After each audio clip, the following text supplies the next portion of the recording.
그간 잘 지내셨어요? 이제 뭐 여기는 아침 저녁으로 좀 쌀쌀할 정도로 날씨가 많이 시원해진 것 같습니다. 이제 오늘 제가 좀 말씀을 드리려고 하는 거는 우리가 이제 법에 대한 이야기인데요. 불교에서 아마 이제 가장 많이 등장하는 단어 중에 하나가 이 법이라는 단어고, 또 제일 이해하기 좀 어려운 단어 중에 하나가 이 법이라는 단어입니다. 그래서 이거는 이제 이 법에 대한 이해에 따라서 이제 역사적으로 보면은 이제 법에 대한 논의가 가장 활발했던 시기가 이제 부파불교 시대죠, 그죠? 부파불교 시대에 이제 이런 아비담마라고 하는 아비담마가 이제 법에 대한 이야기거든요. 그래서 수많은 부파가 생겼는데 각 부파마다 불교를 나름 이해하는 어떤 방법, 그러니까 부처님이 설한 이 법을 어떻게 이해할 것인가, 이거에 대한 이제 주장들이 있었고, 그런 것이 이제 수많은 부파로 이제 나누어지고, 또 그 각 부파마다 이제 자기만의 아비담마, 자기 부파에 있는 아비담마를 만들므로써 이제 그 시대가 그런 이제 아비담마가 굉장히 성했던 시대죠. 그래서 역사적으로도 이제 이 법에 대해서 어떻게 보느냐, 이렇게 보다가 또 이런 문제가 있어서 또 약간 다르게 접근하고, 이런 이제 변화 과정을 계속 거쳐왔는데요.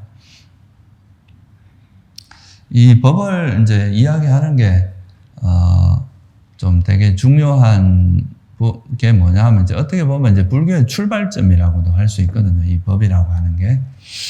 그래서 이제 이 법을 어떻게 이해하냐에 따라서 수행의 방향도 달라지고, 여러분들이 불교를 이해하는 것도 달라지기 때문에, 그래서 이제 법에 대한 이해가 굉장히 중요합니다. 그래서 오늘 제가 이제 이 법에 대해서 좀 설명을 드리려고 하는데, 이제 이 법 자체를 이해하는 것도 되게 중요하지만, 부처님께서 왜 이런 법을 설하셨고, 또 법을, 그러니까 이제 이야기하는 그 기준점이랄까, 그 법의 어떤 목적, 법을 설한 목적, 이런 거를 이해하는 것이 이제 어떤 면에서는 수행적인 측면에서 보면 훨씬 중요합니다. 그냥 법 자체를 가지고 이제 이게 맞다, 저게 맞다, 이런 거를 이해하는 것보다, 그래서 큰 원칙, 보통 우리가 이제 어떤 내용들을 자꾸 이야기를 하다 보면 그 숲에 빠져가지고 큰 숲은 못 보고 이제 그 길을 잃어버리는 경우가 많은데요. 이 법을, 부처님께서 이런 법을 설한 그 목적, 그러니까 왜 법을 설했고, 이 법을 설할 때의 어떤 기준점, 무엇을 원칙으로 이제 이런 법을 설했는가 하는 이 점을 이해하는 것이 이제 법을 이해하는 데 있어서 훨씬 더 중요한 그런 것이다라고 할 수 있습니다. 그래서 그런 관점에서 약간 이제 여러 가지 측면들을 비교하면서 좀 한번 법에 대해서 살펴볼 시간을 가지면 좋을 것 같아요.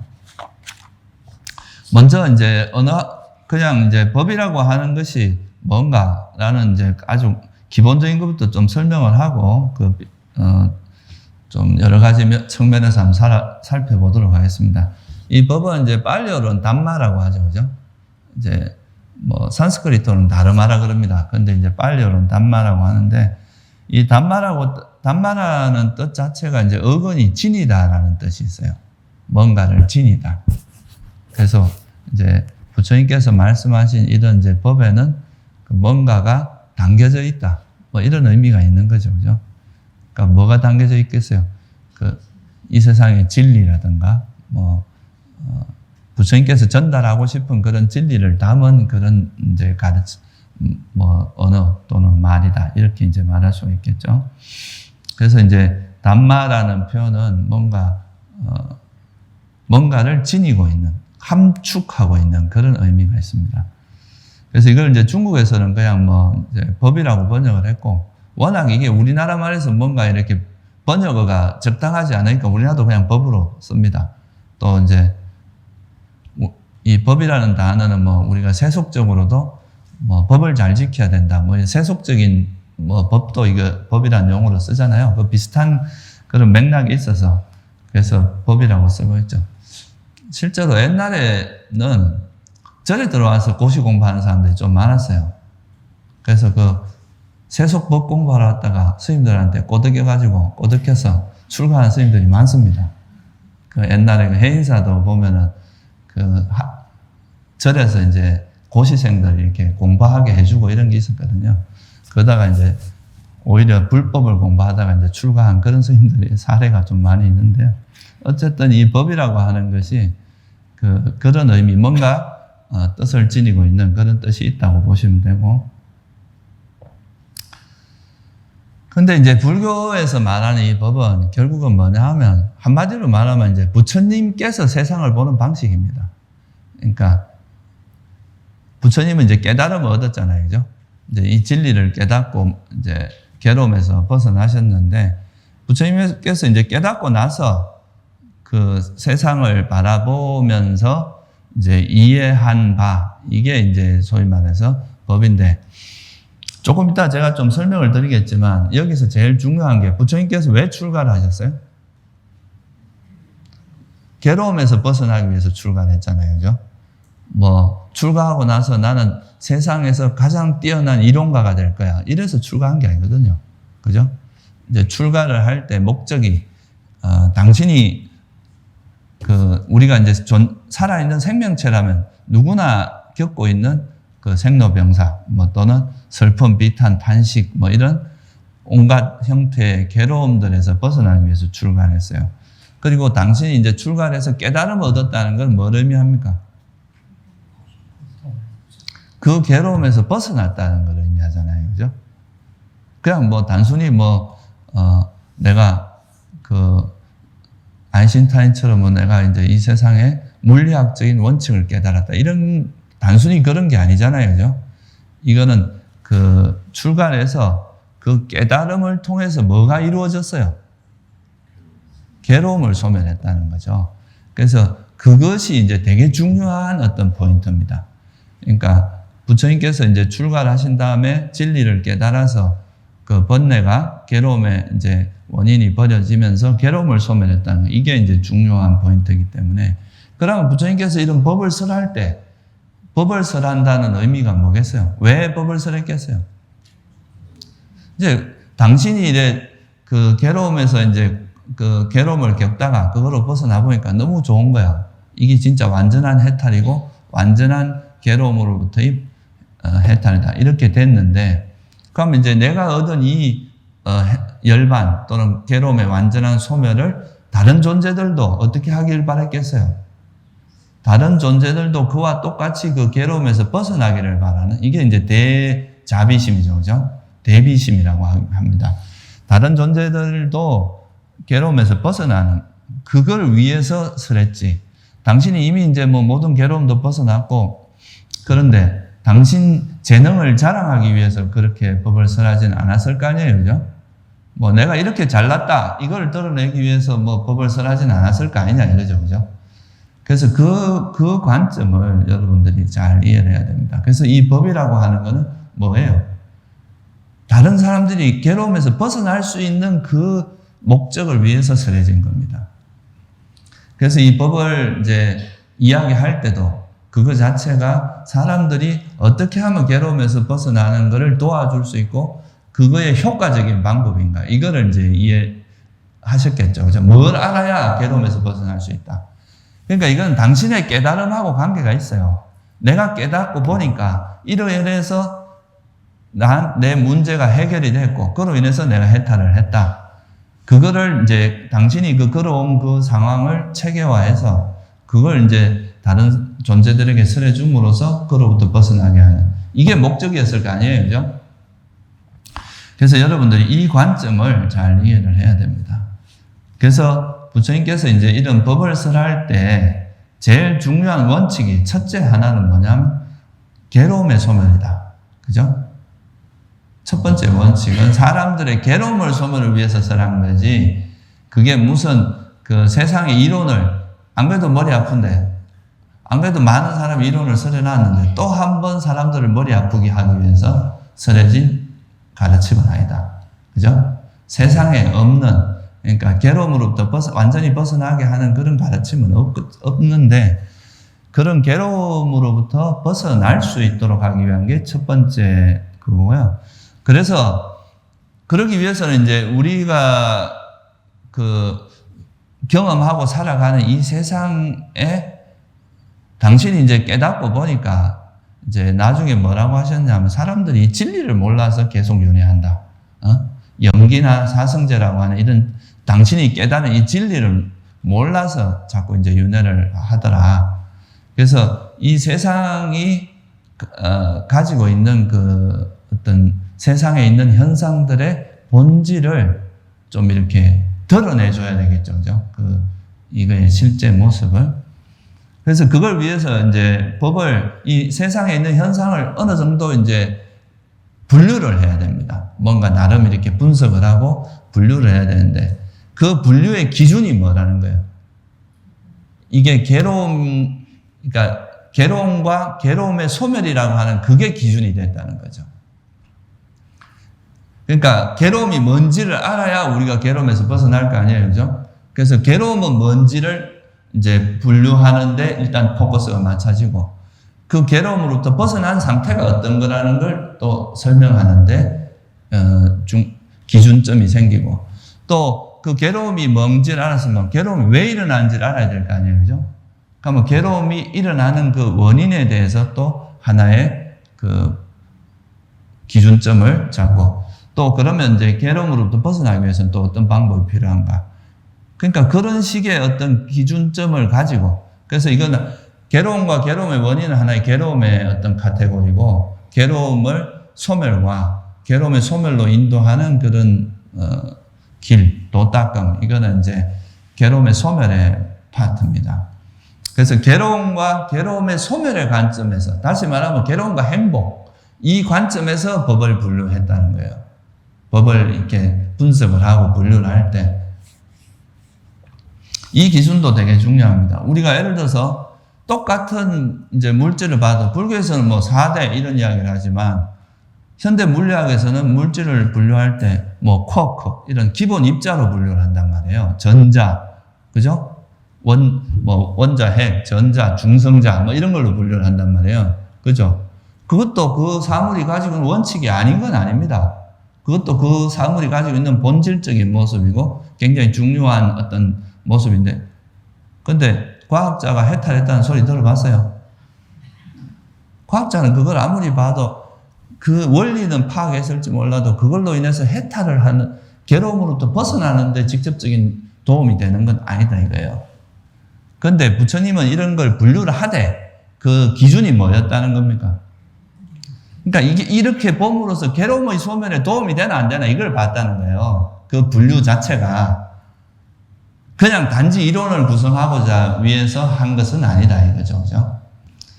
그러니까 그 관점, 그러니까 다시 말해서 부처님께서 이제 어떤 이 현상, 세상을 바라볼 때 사실 되게 다양한 관점이 있을 수 있어요. 내가 수리적으로 바라보면 그 현상계를 이해할 때 뭐가 생깁니까? 수학이 생겨요. 그죠? 수치의 뭐 어떤 그런 걸로 보면은 또 경제적인 어떤 경제 관점에서 현상을 또 분석하고 이해하면 또 뭐가 생기면 경제학이 또 생길 수 있고 또 정치적인 관점에서 보면 정치학이 생길 수 있고 또 우리가 이제 심리, 마음의 어떤 원리를 그냥 찾아내는 쪽으로 가면 심리학도 생겨요. 다양한 이론이 생길 수가 있습니다. 그런데 부처님은 그런 거에 관심이 있다기보다 이게 괴로움인지 괴로움이 아닌지, 그죠? 이 괴로움의 원인은 뭔지, 이 괴로움을 어떻게 하면 벗어날 수 있는지 거기에 완전히 모든 관심의 포커스를 집중했다는 거죠. 그러니까 어떻게 보면 여러분들이 예를 들어서 아라한이 됐다고 해서 전지전능한 사람이 되는 건 아니에요. 내 괴로움을 벗어나는 거지. 아라한이 됐다고 해서 내가 모르던 수학을 잘한다거나 또 모르던 영어를 잘한다거나 이렇게 되진 않을 거 아니에요. 그죠? 그렇지만 뭐가 괴로움이고 뭐가 괴로움의 원인이고 어떻게 하면 괴로움에서 벗어나는지 이 부분은 명확히 안다는 거죠. 이거에 대해서는 철저히 알 수 있다는 거예요. 그래서 그 기준이 괴로움과 괴로움의 소멸이라는 이 기준을 이해하는 것이 불교를 이해하는 데 있어서 굉장히 중요한 어떤 관점입니다. 그래서 경전에 보면 부처님께서 나는 뭘 가르치느냐? 난 딴 거 가르치는 게 아니다. 괴로움의 소멸에 대해서 가르친다. 그 심사빠 숲경이라는 경에 보면은 그 심사빠 숲에 얼마나 많은 그 나뭇잎, 굉장히 큰 숲이었어요. 거기서 이렇게 떨어진 나뭇잎을 몇 장 들고 이걸 가지고 내가 아는 것이 이 숲에 있는 정도라면, 숲에 있는 나뭇잎이라면 내가 너희들한테 설한 건 요거밖에 안 된다 이거예요. 요 손에 있는 정도. 당신이 그렇게 많이 아는데 왜 그걸 구태여 설하지 않았느냐? 그거는 별로 괴로움의 소멸에 도움 안 된다. 너 머리만 아프게 한다 이거예요. 그러니까 그런 거는 빼고 괴로움의 소멸, 괴로움이 뭔지를 알고 그 괴로움으로부터 소멸하게 하는 그거에 가장 꼭 필요한 그것은 너희들에게 설했다 이거거든요. 그래서 그 관점을 이해하는 것이 불교를 이해하는 데 있어서 굉장히 중요한 어떤 기준점이 됩니다. 또 하나, 이제 이게 두 번째 원칙이고요. 또 하나는 뭐냐면 이 괴로움의 소멸을 위해서 엄청 많은 이론을 구성할 수도 있어요. 그죠? 뭐 8만 대장경이 아니라 뭐 80만 대장경도 만들 수 있습니다. 이론을 이제 분석하기 시작을 하면. 근데 이론이 복잡해지면 복잡해질수록 그 가르침에 접근할 수 있는 사람이 점점 어떻게 되겠어요? 줍니다. 그 가르침을 듣고 이해할 수 있는 사람이 점차 줄어요. 이론이 너무 발달을 하면 할수록 이거는 이제 현학적이 되고 지적으로 트레이닝을 받지 않은 사람은 이 법에 접근할 수가 없습니다. 그래서 부처님께서 이제 이런 법을 설할 때 또 하나의 원칙이 뭐냐면 필요한 만큼 최소화하자. 그러니까 가능하면 간단하게. 그러니까 너무 복잡한 이론을 하는 게 아니라 괴로움의 소멸에 필요한 범위 내에서 최소한, 더 줄이면은 괴로움을 소멸하는데 도움이 안 되면 그건 아니고 최소한. 그죠? 아인슈타인이 이런 이야기를 했다고 합니다. 내가 이번에 누구한테 들었는데 이 세상에 있는 모든 것을 최대한 심플하게 만들어라. 그렇지만 진리를 이해하지 못할 정도로 너무 심플하게 하면 안 된다. 그런 이야기를 했다고 하는데 부처님께서 하시는 법을 설하는 그 태도가 그래요. 경전에는 보면 이제 우리가 괴로움을 소멸하는 데 있어서 꼭 필요한 이론 정도는 다 들어있어요. 그렇지만 그걸 너무 그러니까 세분화하면 할수록 어떻게 되겠어요?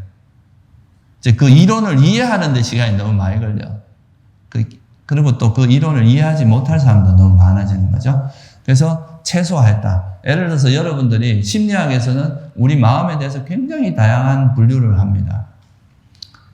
근데 부처님께서는 이 괴로움이 왜 일어나는가? 이거를 딱 몇 가지로 이야기했어요. 줄이면 탐진치, 이렇게 딱 세 가지로만 이야기했어요. 이게 굉장히 어렵습니다. 이게 사실 그러니까 내용을 간단히 하는 것이 훨씬 더 어려워요. 그러니까 수학에서도 좋은 이론이 뭐냐면 간단하면서 적용 범위가 넓은 게 가장 좋은 이론이에요.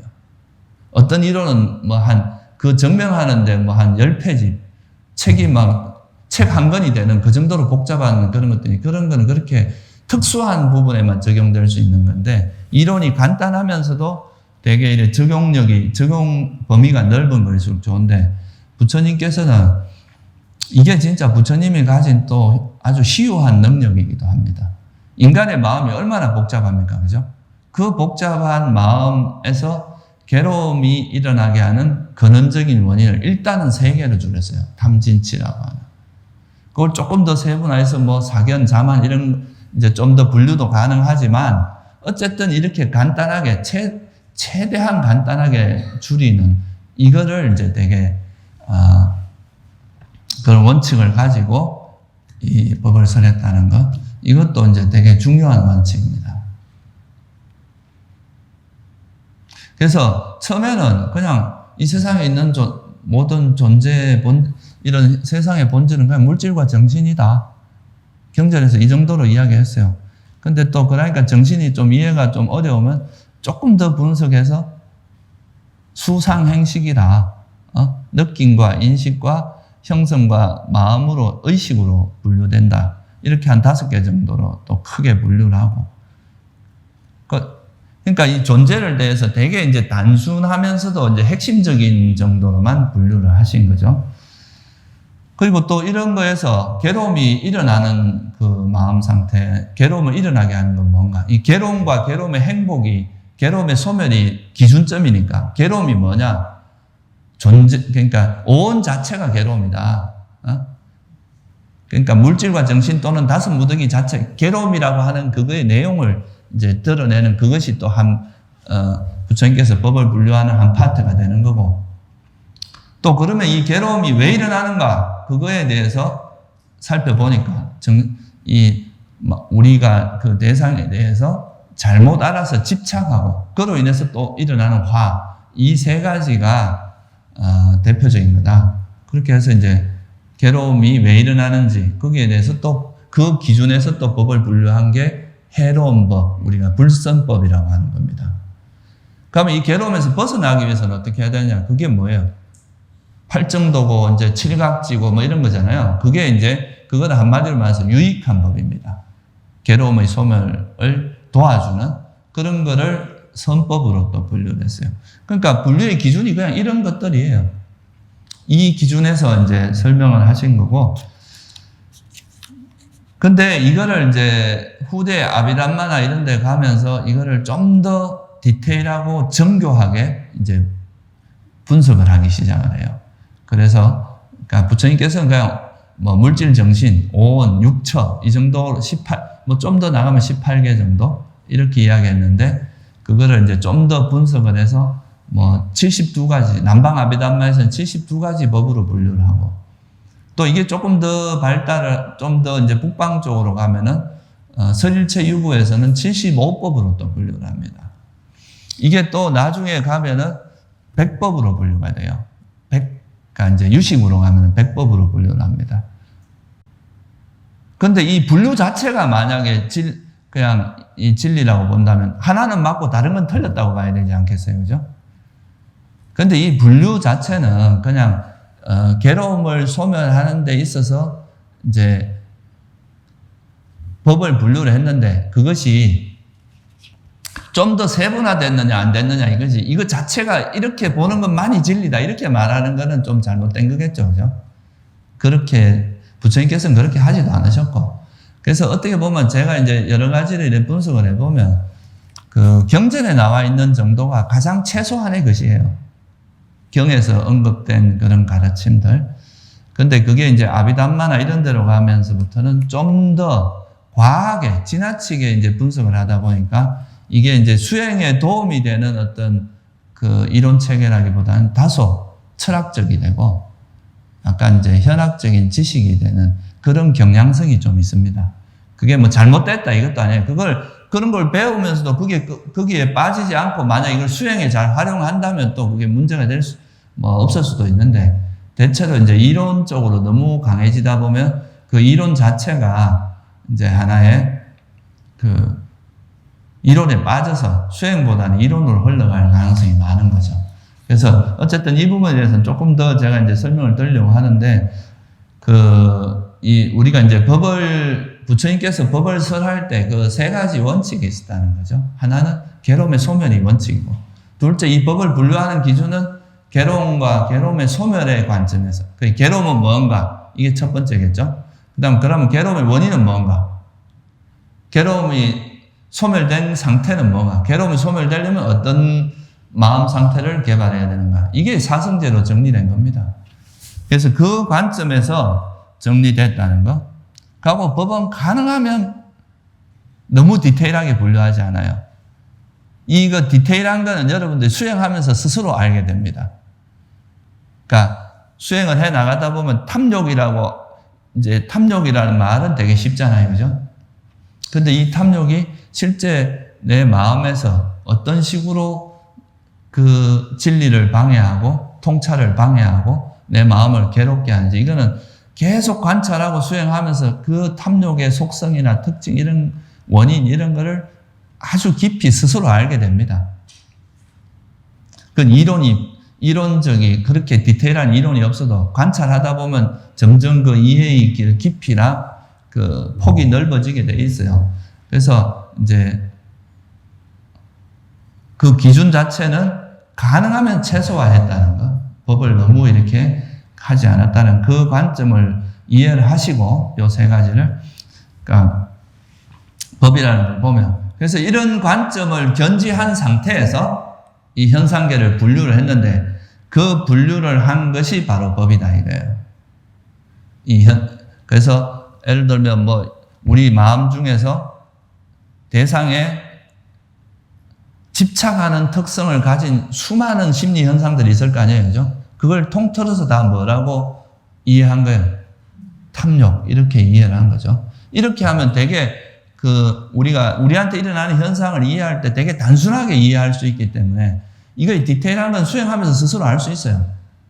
그러니까 이제 이 법에 접근하기가 되게 쉬운 거죠.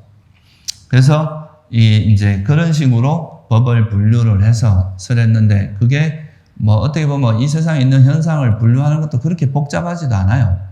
뭐 그거를 이제 깊이 이해하는 게 어려운 거지 그 분류 자체는 그렇게 복잡하지 않습니다. 그래서 부처님께서 이런 세 가지 관점에 따라서 현상을 이렇게 분류를 해서 그거를 정리한 거를 우리가 뭐라고 한다는 거예요? 법이라고 한다는 거예요. 그러니까 이 세 가지의 어떤 원칙이 되게 중요합니다. 그래서 이런 걸 우리가 부처님의 견해 또는 사성제의 견해, 바른 견해 이렇게 이야기합니다. 이런 견해를 토대로 해서 현상을 우리 몸은 어떻게 구성되어 있고 마음은 또 어떠한 현상들이 있고 이런 거를 이제 하나하나 분류를 하는데, 그 중에서 이제 제일 중요한 것 중에 하나가 마음을 분류할 때는 이것이 괴로움에 해로움과 유익한가, 그죠? 괴로움이 일어나게 하는가, 괴로움을 소멸하게 하는가, 이게 이제 선법과 불선법으로 분류되는 거고, 이 현상계 자체를 분류하는 그거는 이제 이 세상에 있는 현상 자체가 다 이런 법들인데 이런 법들은 나중에 보니까 어떻게 됐어요? 다 이제 조건에 의해서 일어난다는 것을 통찰하고 나면 이게 소멸될 수밖에 없구나 하면서 그런 것들이 무상하고 정말 괴로움이 불확실하기 때문에 이 괴로움의 특성이 있다는 거, 이런 걸 알 수 있게 된다 이거죠. 그죠? 그래서 그 법은 한마디로 말해서 부처님께서 깨달음 얻고 아까 말한 그런 세 가지 관점에서 우리가 우리가 살면서 접하는 이 현상을 분류한 것, 어떤 실상에 따라서 그것의 어떤 특징에 따라서 이렇게 분류한 것이 법이다. 이렇게 이해를 하시면 됩니다. 그래서 이 분류법은 세속적인 분류법하고 다르다 이거예요. 세속에서는 어떻게 분류를 합니까? 그냥 편의성에 의해서 보통, 그죠? 기능이나 편의성 이런 거에 의해서 분류를 하잖아요. 이거는 뭐 목소리를 크게 해주는 거니까 마이크 뭐 이렇게 하고, 그죠?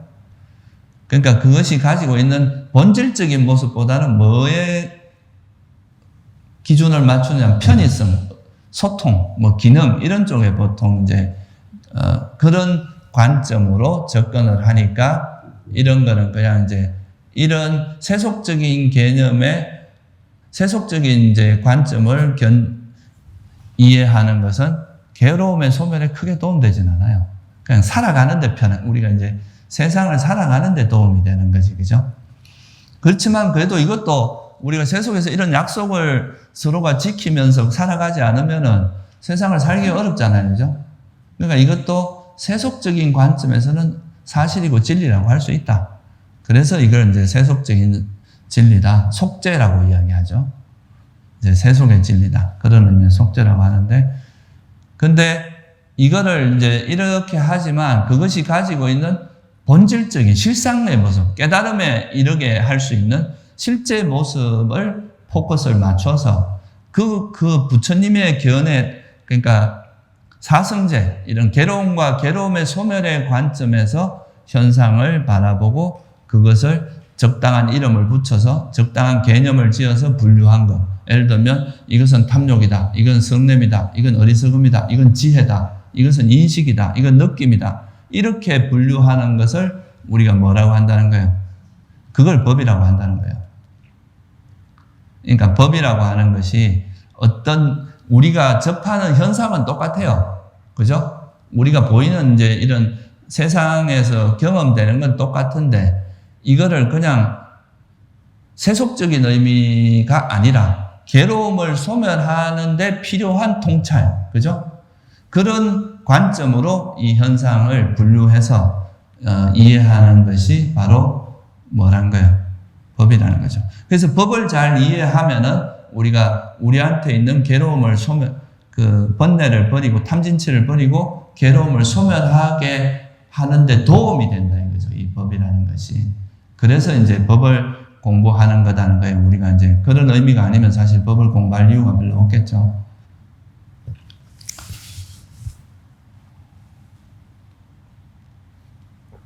그래서 이 법이라고 하는 거에는 부처님의 지혜가 이미 들어가 있습니다. 이렇게 괴로움의 소멸에 도움이 되는 방향으로 현상을 바라보는 것은 우리 스스로 그렇게 하기는 쉽지 않다는 거죠. 그죠? 안 그랬으면 뭐 부처님 나시기 전에도 깨달은 사람이 많았어야 되잖아요. 근데 그게 아니라 이제 그게 어렵기 때문에 부처님께서 당신이 가신 길을 이렇게 언어로서, 그러니까 결국 이게 개념화, 이제 현상을 이렇게 분류를 하고 개념을 하는 것은 언어로서 정리를 한 거잖아요. 그 언어로서 이렇게 가는 길을 지도와 나침반을 이렇게 보여줬기 때문에 우리가 그 길을 따라가면은 이제 우리도 괴로움을 소멸하고, 번뇌를 버리고 괴로움을 소멸할 수 있다. 이런 거잖아요. 그죠?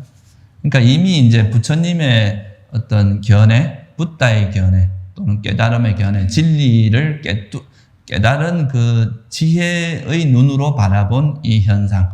그거를 이제 부처님께서 설에 썼고, 그 법을 따라서 이제 우리가 공부를 하고 수행을 하고 하면 그 법에 따라서 계속 현상을 보는 연습을 하면은 그게 이제 우리도 똑같이 지혜가 생기는 거죠. 그런 지혜가 생겨서 이제 나중에 그 괴로움을 소멸할 수 있다. 이게 이제 부처님께서 법을 설한 이유고 또 법을 설할 때의 어떤 관점이다. 그렇게 이해를 할 수 있습니다.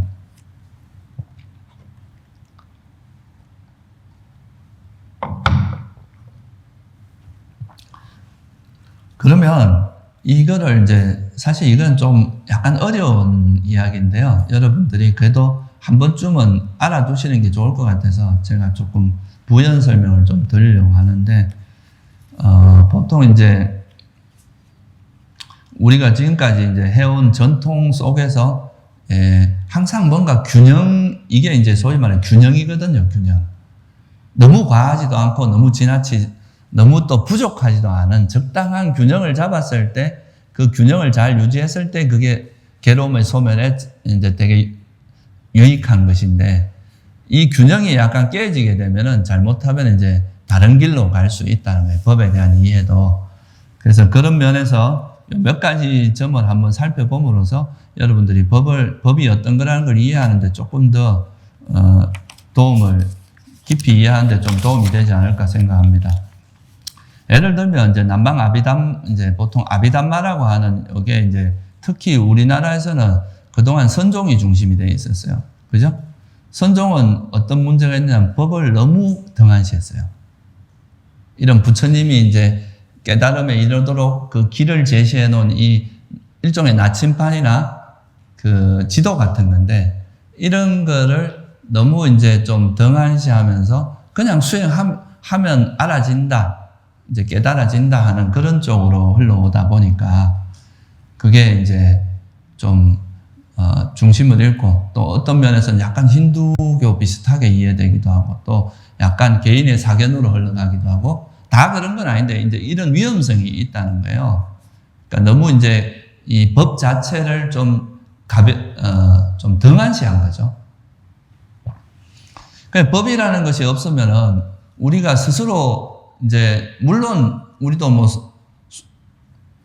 몇 아성직업을 또는 수많은 세월을 계속 시행착오를 겪다 보면 진리에 접근해 갈 수도 있을 거예요. 그렇지만 그거는 되게 위험하고 또 여러 가지 가다가 어떤 길로 빠질지도 모르는데, 부처님께서 이미 깨달아서 다 한번 가본 길에 대해서 쭉 설해 놓은 게 있으니까 그걸 따라가면은 훨씬 안전하고 빠르게 갈 수 있잖아요. 그죠? 근데 이제 그런 거를 등한시 하다 보니까 이제 법에 대한 이 이해나 이런 게 결국은 법에 대한 이해를 바탕으로 해서 지혜가 생길 수 있거든요. 부처님의 지혜를 이제 처음에는 모방하다 보면 이제 그게 자기 지혜로 바뀌는 거거든요. 근데 이제 그런 것이 없다 보니까 좀 뭐랄까 이거는 어떤 면에서는 법에 대해서 너무 좀 등한시한 좀 분류를 너무 안 한 거, 그죠? 그게 이제 좀 약간의 한 가지의 좀 단점이죠. 최소한의 이해는 필요한데 그런 최소한의 이해조차도 좀 등한시한 거 이런 면이 있다고 한다면 그래서 이제 그런 것 때문에 사람들이 법에 대한 갈구가 좀 많았어요.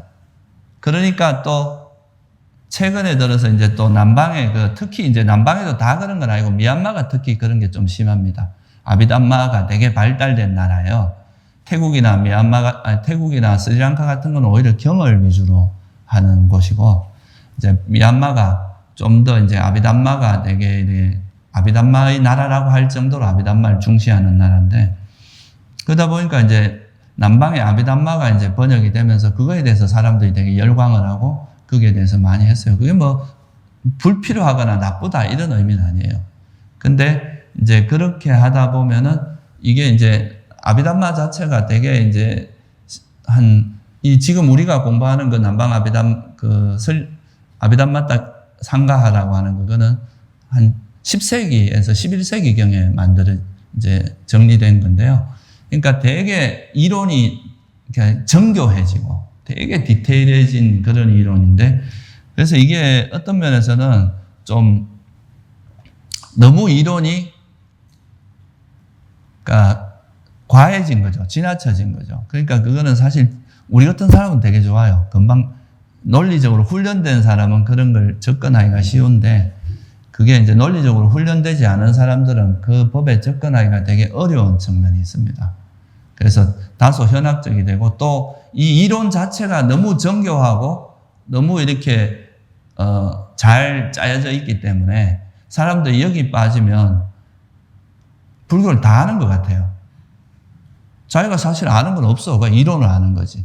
자기가 스스로 터득된 게 아닌데 그러니까 이 이론 자체의 완결성이 있으니까 이 이론 안에 있으면 되게 뭔가를 다 아는 것 같으니까 여기서 잘 안 벗어나려고 해요. 이거에서 자꾸 빠져있게 되고 이론 쪽으로 자꾸 흘러가 실제 수행을 안 하고 이제 이론을 파는 그런 식으로 흘러갈 좀 위험성이 있었던 거죠. 그러니까 꼭 그렇다는 건 아니고 제가 말하는 건 이제 그럴 가능성을 이야기하는 겁니다. 그 법의 그 이론 체계 자체가 너무 세기 때문에 사람들이 거기에 빠질 위험이 되게 많아요. 그런 측면이 하나가 있어요. 그리고 이제 좀 현학적인 이론이나 사상으로 흘러가서 실제 그 이론이 수행에 적용되기에도 너무 세세하기 때문에 오히려 이 아비담마의 틀에 맞춰서 수행을 하는 거는 현재 되게 이렇게 다이내믹하고 유기적으로 움직이는 이 현상을 이해하기에 쫓아가기 힘들어. 분석하기 바쁘기 때문에. 그래서 그런 면이 있다는 것을 여러분이 좀 이해를 해야 되고 그런 경향성이 있습니다. 또 이제 아비담마에서 제가 이제 나름대로 생각하는 약간의 또 차이점. 제가 지금 여러분들한테 세속적인 그 진리와 진제, 속죄와 진제 이거를 이제 아비담마에서는 위무띠 사자 그러니까 세속적인 진리가 있고 파라마타 사자 궁극적 진리가 있다 이렇게 이야기를 해요. 그래서 이 세속적인 진리는 이제 개념이고 그죠? 하나의 언어적인 개념, 관습적인 진리라고도 표현하고 이 법이라고 하는 것은 그 더 이상 분해할 수 없고 고유의 성질을 가진 그 현상 그 자체를 이야기합니다. 그래서 이걸 궁극적 실제 이렇게 보통 표현을 하죠. 그래서 이 법이라는 것은 좀 언어 이전에 언어를 벗어난 언어와는 좀 벗어난 그런 걸로 이제 이해를 하는 경향이 있는데요. 그래서 이 법이라는 것이 일종의 이제 요즘 현대 물리학으로 보면은 원자 같은 개념으로 조금 이해되는 경향이 있어요. 그러니까 옛날에 그랬잖아요. 우리 몸은 다 원자들로 결합되어 있다. 그죠? 물론 그 이론이 깨지긴 했지만 지금 물리학에서는 그렇게 안 보거든요. 근데 이제 그런 요소들이 있어서 그런 요소들이 결합된 거를 이제 어떤 물질로 보는 이런 게 있었는데, 지금 아비담마에서도 이론을 너무 이렇게 정교하게 구성을 하다 보니까 이 법이라는 것이 좀 일반적으로 경험되는 게 아니라 좀 이게 자기 고유 성질을 가지면서 좀 더 이상 분해할 수 없을 정도의 어떤 이상적인 어떤 상태. 그죠? 그런 걸로 이해가 되고, 이거는 또 개념을 떠나 있다. 약간 이렇게 이제 구성이 되다 보니까, 이런 이제 이상적인 이런 상태를 보면 저절로 이제 고유 성질을 알게 되고, 그 법을 있는 그대로 보는 거다. 좀 이런 측면으로 접근이 돼요.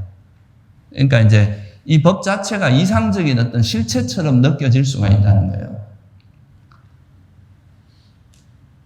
그냥 이 법을 보면은 그냥 그 법에 대한 통찰이 일어나고 그 지혜가 생기고 약간 이런 개념이에요. 그러니까 법을 있는 그대로 보는 것, 법을 보는 것 자체가 되게 이제 의미가 있고 수성하다. 이렇게 이제 보는 입장인데요. 그리고 이제 그게 붙여진 이름은 다 뭐라고 보는 거예요? 관습적 진리고 그게 다 개념이다. 그죠? 현상 자체와 개념을 분리시킨 거예요. 현상은 따로 있고 이 개념은 따로 있다. 그죠? 그렇게 이제 분리를 해서 그 현상 자체가 법이다. 이렇게 바라봤는데 이게 아비담마의 약간 특성 같은 거예요. 이게 너무 이제 어떤 정교하게 분석을 하다 보니까 이게 이제 해부학은 되게 발달되어 있는데 종합적인 사고가 좀 되게 약해집니다. 이게 종합적으로 이루어져요. 우리가 사람이라는 게 우리 몸을 뭐 뼈가 몇 개가 있고 뭐 심줄이 있고 신경계가 있고 이렇게 구분하지만 그것이 다 결합되어 있는 이 사람의 삶은 또 다른 문제거든요. 그죠? 해부학을 잘한다고 인간을 잘하는 게 아니란 말이에요. 그죠? 우리 인간은 또 이게 결합된 상태에서 움직여 나가는 그런 또 메커니즘이 있는데, 그래서 어쨌든 그렇게 개념과 현상을 분리하다 보니까 이 법이라고 이 현상 아주 이제 특별한 현상, 그러니까 더 이상 분해할 수 없고, 그죠? 뭔가 고유 성질을 가진 그것이 이제 법이다. 이렇게 해버리니까 우리 인식이나 통찰과 관계없이 이 법은 존재하는 식으로 되는 거예요. 무슨 말인지 이해가 되세요? 그래 되면은 이 법 자체가 약간 실체화되는 경향성이 있을 수 있습니다. 그렇죠? 근데 제가 말씀드린 것처럼 이 현상은 똑같아. 이 현상 자체가 드러나 있는 이제 예를 들면 이 책을 가지고 이야기해 봅시다. 이 책이라는 현상은 똑같아요. 근데 이 현상을 더 쪼갤 수 없는 어떤 분해되는 그런 대상을 보고 안 보고가 중요한 게 아니고, 이 현상을 그냥 세속적인 관점에서 보느냐, 아니면 이것이 가지고 있는 속성이 뭐냐, 그죠? 이것이 가지고 있는 특성이 뭐냐를 보면 이 현상을 뭐 어떻게 할 필요는 없고 이거에 대한 인식이나 통찰이 중요해지는 거죠, 그죠? 무슨 말 이해되세요?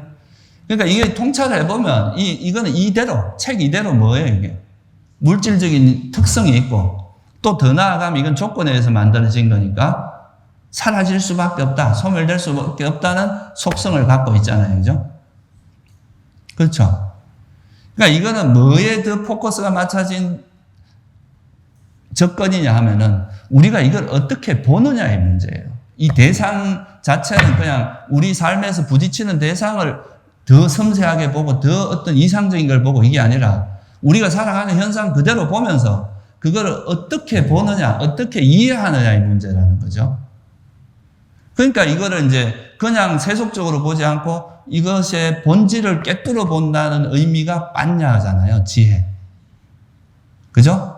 더 나아가서 본다. 이거를 뭐 어떤 쪽에서 보고 뭘 보고 이런 개념이 아니라 그것이 원래 가지고 있는 실상, 본성, 그죠? 특성, 이거를 볼 수 있는 그 지혜의 힘이라는 거잖아요. 그렇죠? 그게 빠냐란 말이에요. 앞으로 더 나아가서, 빠라는 게 forward라는 뜻이라고 그랬잖아요. 지난 시간에. 이건 앞으로 더 나아가서 현상을 본다. 이런 의미란 말이에요. 그러니까 이렇게 보면은 되게 이제 우리가 부딪히는 일체가 다 뭐가 될 수 있어요? 부처님의 관점에서 지혜로서 그러니까 그렇게 괴로움과 괴로움의 소멸의 관점에서 보는 현상은 다 법이 될 수 있어요. 그렇죠? 우리가 부딪히는 게 다 법이라 그 법에 의해서 그냥 관점의 변화가 되는 거죠. 그죠? 똑같은 현상을 보는데 이걸 세속적인 관점에서 보느냐 아니면 진짜 괴로움을 소멸하기 위한 그런 진리의 관점에서 보느냐 이거에 따라서 이게 분류가 되는 거잖아요. 그렇죠? 그러면 이건 법 자체는 그냥 우리가 살아가면서 부딪히는 게 다 법이 될 수 있습니다.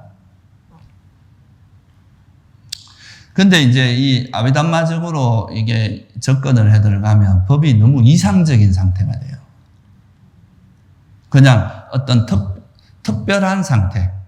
예를 들면 뭐 물질이 있으면 그 물질을 깔라바처럼 쪼개져서 그 깔라바 속에 있는 그런 대상을 봐야 이게 법이다. 그리고 또 우리가 뭐 마음도 심찰나를 보고 그 심찰나에 있는 30몇 가지의 법을 그 구성 요소를 다 봐야 이걸 법을 보는 거다. 이렇게 돼버리면 우리가 그 대상을 어떻게 통찰하느냐의 문제가 아니라 그 대상을 얼마나 섬세하게 쪼개서 보느냐의 차이가 되는 거죠. 그러니까 이거는 대상의 포커스가 맞춰진 거고 제가 지금 말씀드린 이런 거는 뭐에 포커스가 맞춰진 거예요? 우리 마음이 그걸 어떻게 보느냐의 문제라는 거죠. 그렇죠? 굉장히 차이가 많이 납니다. 이게 수행에 있어서. 이게 어떻게 보면 수행을 해 나가는 데 있어서는 상당히 큰 차이를 이끌어냅니다. 결국은 우리가 어떤 대상을 어떻게 할 수는 없잖아요. 그죠? 우리 불교 부처님 말씀하신 거는 이 대상을 보는 내 마음을 바꾸는 게 수행이다. 이거잖아요. 그죠? 그게 괴로움이 버려지는 쪽으로 그 통찰을 개발해서 그걸 바꾸는 게 수행이 있는데 이게 이제 너무 이렇게 이제 법을 이상화하다 보면은 그 법을 보면 그냥 지혜는 생겨. 이 법이 왜냐하면 법이 고유성질도 있고 그거니까 법을 보는 그 자체로 그냥 지혜가 생겨. 우리가 통찰이라는 개념이 별로 안 들어가게 됩니다. 여기에는. 그렇겠죠.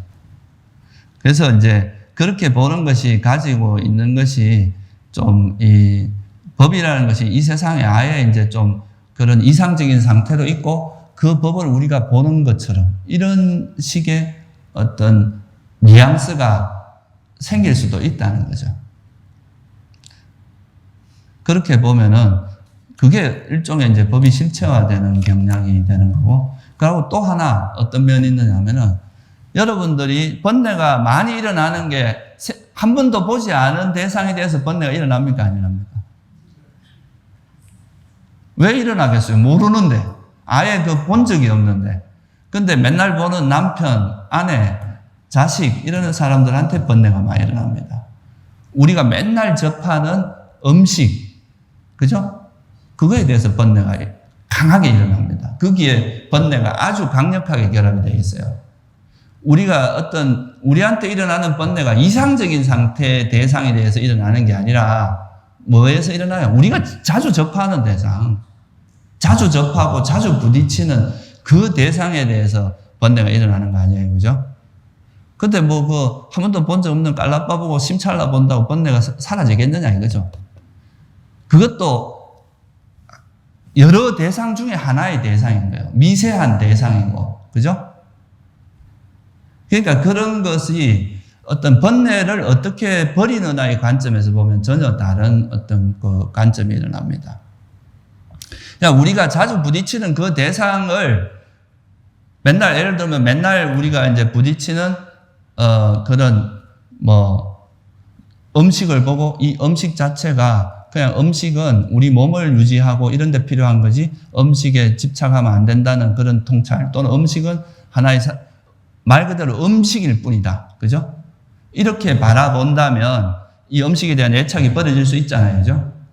그렇죠. 그런 통찰을 통해서 우리가 그 번뇌를 버리는 겁니다. 그러니까 대상 자체를 너무 이상화해버리면 현실성이 없어져요. 이 법이라는 것이. 우리 현실과 동떨어지게 되고, 그러면은 실제로 이제 그 법을 막 논할 때는 내가 되게 이제 천상계에 있는 것 같고 되게 이제 수행도 많이 된 것 같은데 막상 현실에 부딪히면 또 마누라하고 싸우고 남편하고 싸우고 자식한테 화내고 이래 된단 말이에요. 근데 우리가 자주 부딪히는 그 대상에서 일어나는 마음을 관찰하고 그거를 화가 안 내고 집착을 안 하는 쪽으로 훈련을, 그거를 뭐예요? 그 일어나는 그 순간에 그 자식을 오온으로 볼 수 있고, 그죠? 또는 이제 그 자체가 무상한 것이고 내 것이 아니라는 걸 만약에 볼 수 있다면 그거는 이제 번뇌가 버려질 수 있겠죠, 그죠? 그러니까 우리가 살아가는 이 현실 속에서 이게 이루어져야 되는 거지, 전혀 이상적인 어떤 상황으로 가서 그걸 하는 것은 번뇌를 버리는 데는 도움 안 된다 이거예요.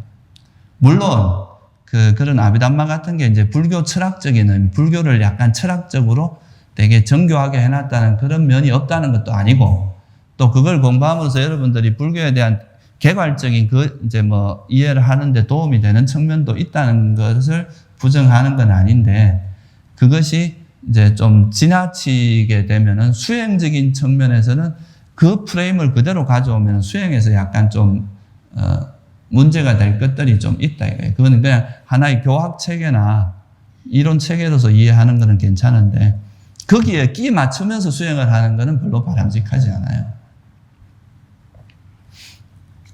그래서 사실 이게 다소 철학적인 이야기라서 여러분이 조금 어려울 수도 있어요. 정신 바짝 차려야 돼. 근데 잘 생각을 해보면 우리가 어떤 대상을 알 때 인식 없이 알 수 있어요, 없어요? 인식은 필수적인 요소입니다. 어떤 대상을 알 때, 그죠? 그러면 어떤 대상을 아는 것과 인식을 분리할 수 있습니까, 없습니까? 사실은 분리할 수 없어요. 인식과 대상은 항상 같이 다니고, 이 인식이 지혜하고 결합이 되면 이제 이걸 실상을 볼 수 있는 그런 통찰이 생기는 거거든요. 근데 이 개념 따로, 현상 따로 이렇게 말하는 게 약간 이제 이게 좀 모순점이 있어요. 그렇게 보다 보면은 약간 그게 뭐 그 나름대로 이유도 있어요. 너무 이제 개념에 빠지지 말고 그 현상을 봐야 된다, 이런 쪽의 의미도 숨어 있다고 볼 수 있는데, 근데 우리가 어떤 현상을 잘 모르는 건 그냥 이미지만 취하지만 깊이 있게 통찰하는 건 언어가 들어가지 않으면 그 깊은 통찰은 절대 일어나지 않습니다. 그러니까 부처님께서도 법을 설하신 거예요. 법을 설하지 않고 개념이 없이 고등동물일수록 뭐가 됩니까? 개념화를 잘합니다. 인식이, 그러니까 단순한 개념으로 많은 것을 포함할 수 있다는 거예요. 왜 닭대가리가 그런지 아세요? 닭은 옷만 갈아입고 가도 다른 사람으로 인식한대요. 똑같은 사람인데 옷을 바꿔 입으면 다른 사람으로 보는 거예요. 왜? 이런 여러 가지 현상 속에서 공통된 걸 추출하는 능력이 별로 없어요. 하등 동물일수록. 근데 고등 동물일수록 다양한 현상 속에서 공통된 걸 추출할 수 있는 능력이 생기는 거예요. 능력이 있는 거예요. 그래서 우리 마음에서 수많은 그냥 집착하는 형태로 일어나는 모든 마음 상태를 뭐로 봅니까, 우리가? 탐욕. 이렇게 볼 수 있는 거는, 그러니까 지혜가 있어야 가능한 거예요. 그래서 이게 이제 법을 이렇게 이제 본다는 것이 결국은 개념과 결합돼야 된다. 우리가 뭘 인식한다는 건 이미 개념이 결합되어 있는 겁니다. 근데 그 개념을 떠나서 뭘 이야기한다는 것 자체가 지나친 분석이라는 거죠. 그게. 그냥 단지 어차피 어떤 대상을 알 때 개념은 작동을 하는데 이걸 세속적인 관점에서 보느냐? 그러니까 부처님의 관점, 그죠? 바른 견해 또는 이제 괴로움의 소멸하는 관점에서 보느냐에 따라서 구분을 하는 것이 바람직하다 이거죠. 무슨 말인지 이해가 되세요? 그거를 이해를 해야 여러분이 수행이 뭐라는 걸 이해할 수 있습니다. 안 그러면 자꾸 이제 이론에 헷갈려. 언어를 떠난 뭐가 있다는데, 그럼 나는 뭘 보고 어떻게 봐야 되지? 이게 수행이 되게 어려워집니다. 그렇게 되면. 그죠? 뭔가 우리가 지금 경험하는 건 다 법이 아니라고 생각할 수도 있는 거예요. 그렇게 되면. 그냥 뭔가 깔라빠를 봐야 되고, 뭔가 심찬을 봐야 내가 법을 보는 거다. 이렇게 오인할 수도 있다는 거죠. 근데 그런 거는 수많은 현상 중에 한 일부의 현상에 불과합니다. 그걸 본다고 해서 모든 번뇌가 소멸되는 건 아니다 이거죠. 그래서 이 현상 자체를 볼 때 어차피 그 개념이라는 건 들어가지 않을 수가 없어요. 이거를 좀 극대화한 거를 사실 우리가 대상보다는 대상을 통해서 인식한 거를 우리가 아는 거예요, 사실은. 그렇죠? 똑같은 대상이 있어도 사람마다 이걸 이해하는 게 다 다르잖아요. 그죠? 뭐, 물론 이게 그 대상이 워낙 뚜렷한 거는 되게 비슷한데 좀 모호한 건 다 다르게 이해한단 말이에요. 그죠? 그러니까 그건 보통 이제 인식한 거를 알게 됩니다. 그런데 거기서 뭐 어떤 개념 없이 어떤 현상을 본다. 이건 사실, 말이 좀 안 되는 이야기입니다. 그래서 그렇게 하는 건 너무 이론적으로 구성을 하다 보니까 이제 좀 그래 된 거라고 저는 생각을 하는데, 그래서 우리가 어떤 현상을 볼 때 부처님의 눈에 따라 보는 이게 법을 보는 거다 이해하시면 돼. 그냥 부처님 시각으로, 부처님의 시선, 부처님의 어떤 견해로서 현상을 보면 그렇게 보도록 한 그 법이 괴로움의 소멸에 도움이 되기 때문에 그렇게 보다 보면 우리가 그걸 인해서 뭐가 생깁니까? 지혜가 생겨요. 그러면 이제 현상에 대한 어리석음이 버려지면서 집착도 버려지고 이제 괴로움이 소멸되는 이런 거죠. 그래서 우리가 이제 법을 본다는 건 어떻게 보면 여러분들이 부처님 마음을 배우는 거다. 부처님께서 쓰신 마음을 어떻게 쓰는지, 세상을 어떻게 이해하는지를 배우는 것이다. 이렇게 이해를 하시면 좋을 것 같아요. 그리고 또 하나 이제 뭐 더 부연 설명을 드리면, 그러니까 이제 법이라는 것이 이런 이상이 아니라는 것을 또 증명하는 또 다른 게 있습니다. 부처님께서는 법은 뭐라 그랬냐면 스스로 보아 뭐라 그랬어요? 아까 우리가. 특별한 사람만 보아 알 수 있다. 그렇게 안 했어요. 그죠? 스스로 보아 알 수 있다. 이거는 누가 어떤 특정한 깨달음을 얻고 나서 뭐 선정을 얻은 사람만이 볼 수 있다거나 깨달음을 얻은 사람만이 법을 볼 수 있다거나 그런 건 아니라는 거죠. 이 법을 중요한 거는 사실 이 법을 얼마나 이제 법의 눈으로 보는 이걸 망각하지 않고 잊지 않고 기억을 확립하느냐가 어려워요. 일시적으로 보는 건 누구나 볼 수도 있어요. 잠깐 보는 거는. 근데 이게 이제 자꾸 잊어버린다는 거죠, 문제는. 그걸 안 잊어버리게 이제 계속 다지고 다져서 다시는 이제 그런 게 안 잊어버리게 하는 그게 어려운 겁니다. 그걸 기억 확립이라고 하는 거고. 근데 이 법을 보는 거는 누구나 볼 수 있어요. 보는 거는. 일시적으로 보는. 그것이 뭐냐 하면은 부처님께서 경전에 보면 스스로 보아 알 수 있는 경이라는, 스스로 보아 알 수 있는 경이라는 보면 여러분한테 탐욕이 일어나요. 내가 탐욕이 일어났구나 하고 알면 이게 뭘 본다 그랬어요? 그게 법을 보는 거라 그랬어요. 성냄이 일어나는데 성냄이 일어나는 거 알아. 그러면 그게 법을 보는 거다 이래요. 그게 무슨 뭐 거기서 심찰라를 보고 심찰라에서 뭘 보고 이런 말은 없잖아요. 그죠? 그렇게까지 보는 게 아니라 우리한테 일어나는 그 마음 상태를 있는 그대로 포착하고 그걸 알아차리는 그 자체도 법을 보는 거다. 이게. 그게 우리한테 일어나는 현상을 정확히 통찰하는 거잖아요. 이것이 탐욕이다라고 통찰하는 거잖아요. 그게 하나의 법을 보는 거라는 거죠. 그래서 이 법이라는 것은 절대 이상적인 게 아니다. 이상적인 게 되면 수행이 안 됩니다. 이건 관념이고, 그러니까 이론이 되는 거죠. 그런데 이 법이라는 건 우리가 접하는 그 현상 그 자체를 이해할 때 부처님 방식으로 이해하는 게 법이라는 거예요. 그죠? 현실이다. 그렇게 이해를 하시는 게 되게 중요하고요. 그리고 법을 그러면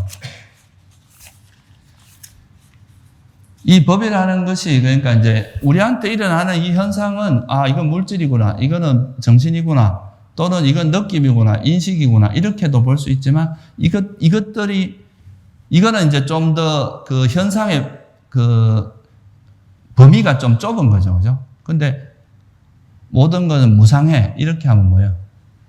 모든 현상에 적용되는 개념인 거죠. 그죠? 이건 어떤 현상이라도 무상하다고 말할 수 있는 거잖아요. 그죠? 그런 차이는 있을 수 있지만, 그래서 부처님께서 이제 이런 현상들이 가지고 있는 특성을 좀 이렇게 정리해서 그걸 약간 체계적으로 정리한 게 뭐예요? 그게 사성제입니다. 그러니까 사성제도 법이다 이거예요, 그게. 사성제라는 가르침 자체도 결국 우리가 경험하는 현상을 부처님의 눈으로 보는 거, 이거는 이제 개별적인 법이잖아요. 그죠? 근데 이 개별적인 법들이 가지고 있는 또 뭐예요? 그거의 어떤 전체적으로 적용될 수 있는 그런 속성, 무상하다거나, 그죠? 그런 것을 정리한 것이 모든 것은 또 조건 따라 일어난다고 정리한 게 연기고, 그죠? 또 그거에 이제 연기에서 한 걸음 더 나아가서 모든 것에 이제 괴로움이 뭔지, 괴로움의 원인은 뭔지, 괴로움은 온 자체가 괴로움이다. 그죠? 이 세상에 있는 법 자체가 괴로움이고, 그것 중에서도 해로운 법, 탐진치는 괴로움의 원인이 되고, 탐욕이 없고 성냄이 없고 어리석음이 없는 그런 마음 상태는 괴로움 소멸로 인도하고, 그것이 버려진 상태가 열반이다. 이렇게 그걸 설명한 게 뭐예요? 그러니까 이 법은 진리의 가르침이라고 말할 수도 있다 이 말이에요.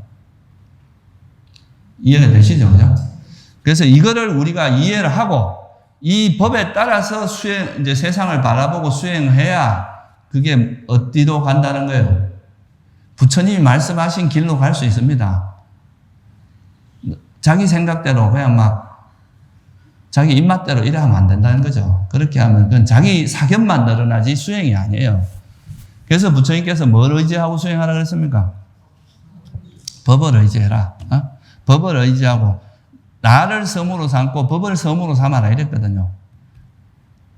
그래서 이게 이제 내 안에 있는 그런 법을 관찰하는 거를 그런 의미로 이야기한 거예요. 그러면서 이 부처님의 가르침, 그러니까 이 진리의 가르침이 바로 뭐냐 하면 바른 견해고, 그죠? 붓다의 견해잖아요. 이 바른 견해와 붓다의 견해를 기반으로 해서 뭘 해야 된다는 겁니까?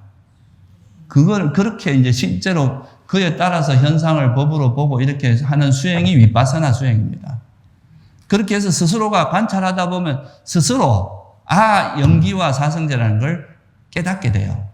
그게 깨달음이라고 할 수가 있는 거죠. 그죠? 그래서 마지막으로 제가 가장 좋아하는 경전 구절 중에 하나인데, 이게 그 수타니파타 중에서도 이제 제일 고층에 속하는 그 경전인데, 이 경전에서 부처님께서 되게 정말 단순한 식구로서 너무 그 불교의 핵심을 드러낸 가르침이 있어요. 해맑가요. 한번 따라해 보세요. 해맑가요. 이 세상에서 보고 듣고 감지하고 알게 된 것들. 이게 뭐냐면 견문각지라고 그래요. 보고 듣고. 감지라는 거는 이제 보고 듣는 거는 이제 안식, 이식이고, 감지라는 거는 비설신, 요 세 개를 합쳐서 이야기하는 거고, 그 다음에 의식을 지라고 표현해요. 그래서 견문각지 하에서 알게 된 것들, 이것이 비록 사랑스러운 대상일지라도, 그것에 대한 욕망과 탐욕을 제거한 것이 흔들림 없는 열반의 경지입니다. 그게 무슨 말이냐 하면, 우리가 어떤 대상을 볼 때, 이 대상을 볼 때 잘못 보면 어떻게 됩니까? 집착이 붙어요. 그죠? 이거를 제대로 봐서 어떤 대상, 우리가 본 어떤 대상일지라도, 그것이 아무리 좋은 것일지라도, 그러니까 여러분이 이제 아비담마를 공부하다가 알아진 게 있어. 그것도 좋은 대상이잖아요. 사랑스러운 대상이고. 알미, 그죠? 그것조차, 그런 어떤 것에 대해서도 알아진 것에 대한 집착을 버리는 게 뭐라는 거예요? 그게 열반이다. 이게 지금 부처님께서 말씀하신 이 법에 대한 이야기하고 일치합니다. 그러니까 여러분들이 이 현상을 볼 때, 이 현상에 대해서 세속적인 견해나 잘못된 견해로 보게 되면 뭐가 달라붙어요? 집착이나 번뇌가 달라붙는, 무명과 집착이 달라붙는데, 이거를 붓다의 견해로 바르게 보면 안 달라붙거든요. 그래서 그것이 완전히 소멸된 상태가 뭐라는 거예요? 그러니까 이건 대상에 있는 게 아니라는 거죠. 열반이라는 것이 그 대상을 아는 그 마음에 집착을 버리는 거다 이 말이에요. 무슨 뜻 이해되죠? 그래서 그것이 법에 대한 이야기하고도 연결이 됩니다. 그러니까 이런 걸 보면 참 부처님께서 위대하신 겁니다. 이런 우리가 살아가는 이런 세계를 바라보는 것도 그렇고, 이거를 원래 이제 학문에서도 이론을 간단히 하는 것이 훨씬 어렵습니다. 복잡하게 하는 것보다. 간단히 하는 것이 훨씬 어려운데, 이 복잡한 인간의 마음을 정말 이렇게 그렇게 복잡하지 않은 이론으로 만들어서 그걸 공부함으로써 그 괴로움으로부터 벗어날 수 있게 했다는 거. 이거는 정말 대단한 그런 부처님의 가르침이다. 그리고 그 가르침의 중심에 뭐가 있다는 거예요. 이 법에 대한 이해를 여러분이 잘해야 됩니다. 이 법을 제대로 이해를 못하면 계속 헤매게 돼요. 아시겠죠? 네. 좀 신심을 가지고 열심히 수행하십시오. 네. 오늘 여기까지만 하겠습니다.